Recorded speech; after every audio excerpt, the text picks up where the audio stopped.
تجنبا لإيقاف المعاش، تنبيه عاجل من الموارد البشرية حول رسالة زيارة الضمان الاجتماعي.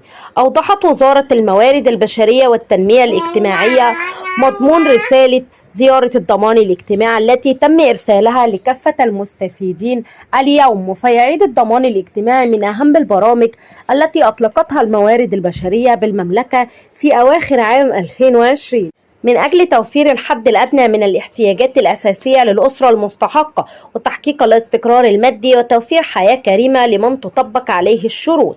وأوضحت وزارة الموارد البشرية أن الرسالة التي تم إرسالها لجميع المستحقين تؤكد ضرورة التجاوب مع اتصالات الوزارة لتحديد موعد الزيارة المناسبة، وذلك لمطابقة المعلومات والتأكد من صحتها ومعرفة مدى الاستحقاق، منوها أنه عند عدم التجاوب مع الاتصالات الوزارة سوف يعرضك لإيقاف صرف المعاش، مضيفا أنه سيتم إيقاف صرف المعاش في حال رصد بيانات غير صحيحة.